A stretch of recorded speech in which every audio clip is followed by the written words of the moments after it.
Kantiibaan magaalaa Finfinnee Aadde Adaanach Abeebee magaalaan Finfinnee waggoota 30 darban lafa magaalotaa fi aanaalee ollaa jiranirraa hektaara 30 ol akka weerartee dubbatanii jiran.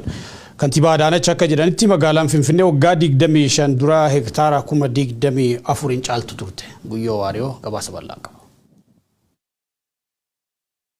Kudhanii sagaltamii torba gandoot baadiyyaa 23 bulchiis magaal Finfinnee jalqalee uummata gandoot kan kee jiraatan keessa parsantaan 70 Oromoo turan. Gaaf gandootan baadiyyaa 23 bulchiis magaal Finfinnee jalqalchanii dhimmoottan akka aadaa fi afaanii man barumsaa eenyummaaf buufata fayyaa yookaan hospitaal tokko ilaalcha keessa hin galchine. Akka inni lakkoofsa Itoophiyaa bara 2003 immoo suniyyuu hafe bulchiisi gandoot baadiyyaatiif lafti naannoo suni akkuma jirtu dhuunfata. Magaalaaf jirtu yoo ilaalu bulchiisi magaal Finfinnee daangaan isa asiifachuu wanni jedhame beekam tokkollee hin jirtu. Qorannoo qondaal ODP Dr. Milkeessa Midhaagaa bara 2018 Yuunivarsiitii Finfinnee irra dhiyeessoo keessa fudhan. Maasraa lafa kana buqqaane lafa nu buqqisanii tinnagana ijoollee beetasaba keenya bootaan kennineefi abbaan kiyyaa amma kaarii 200 irraa fudhatan hektaara 20 nulle achiin qe'ee keenyarree nu kaasanii gaaffilee gugurdayyo 4 ta'uu uummati Oromoo qabsaa'ee wayyaane fonqolcheef keessa ijoon dubbi magaal Finfinnee kan turte ammallee immoo ikkoon argan isumayyuu taqara caala hammaacha dhufuun abbummaan hafte jiraachuun yaaddoo ta'uu jirti jedhu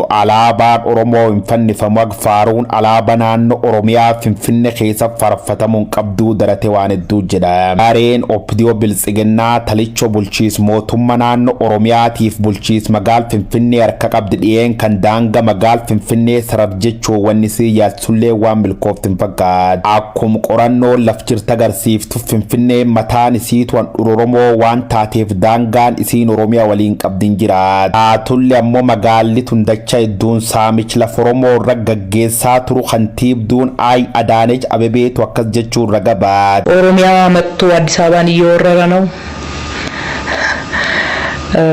አዲስ አበባ እኮ ከ27 ዓመት በፊት ወይም ከ30 ዓመት በፊት 24000 ሄክታር ካሬ ሜትር ናት። እንደው ለመረጃ ብዬ ነው አለ ፕላኑ መረጃ ነው ማየት ይቻላል። ዛሬ 54000 ደርሳለች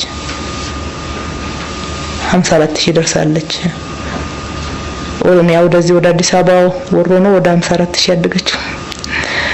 በመረጃ ስንነጋገር ጥሩ ነው። ቪዲዮን ቱምባ ወርዶፈ ዱብ ናሞቲ ጋፍሊ አርማንጋዲ ቡልቺስ መጋል ፊንፊኔቲፍ ገሬ ብልጽግናት ዲየሱረት ተርጋ ሞኮፋ ፊንፊኔ ለፌክተር ኩም ዲደም ያፉሪ ረገር ሸንተም ያፉሪ በበለት ታናን ዳንጋ ቡልቺስ ሞቱም መናን ኦሮሚያ ከመጋለት መርሰኒ ጅራን አርክ ጫል መሳሙን ሲምርካነ ዮስ ማሊፍ ዳንጋን አኩም ዱራን ጅሩ ተክትፉፍ ሙርቴስኔ ጀታን ላሜሶ ፊንፊኔ ለፎሮሞ ተው ሄሪ ሞቱም መናን nooti federaala ifa kaaya dojuru murte tokko dabarsu maaliif dadhabdanii dhumirraggaa fi abbummaa ka Oromoo magaal Finfinnee irra qabdabsuuf magaal shaggar jedhan hundeessuun deebii inumtaati jechuun namoota hedduun gaafachuu jiru. Parsantiin 78 hooggansi olaanaan Ethiopian Airlines Group dhalattoota saba Amaaraa ta'uu ragaan keessoo dhaabbaticharraa arganne ni mul'isa. Miseensota maanajimentii olaanoo Ethiopian Airlines Group 18 keessa 14 dhalattoota Amaaraa yoo ta'an 3 Oromoo namni tokko immoo Tigraay irraa. Dhaabbata kana qofa osoo hin taane dhaabbileen federaalaa baay'een haala wal fakkaataa keessa jiru. Kun kanaan osoo jiru finxaaliyyiin Amaaraa Oromoon taranyaadha jechuudhaan magaalaa Finfinnee fi bakkeewwan garaagaraatti maqaa sabichaa xureessuu irratti argamu. Dhimma kanarratti asiin dura paarlaamaa irratti haasawaa akka godhan ministeerri muummee Abiy Ahmed Oromoon taranyaa ta'uu miti biyya san keessatti ga'ee isaa maluyyuu hin arganne jechuun isaanii ni yaadatama. Gabaasni dabataa ittaanee dhiyaata.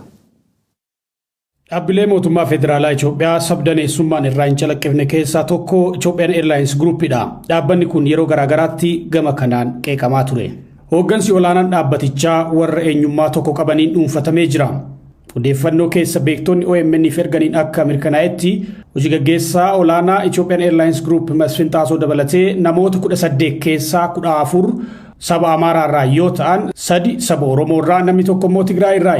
Akka ragaa kanaatti hooggansa 18 keessa Chief Commercial Officer, International Flight Manager fi Ground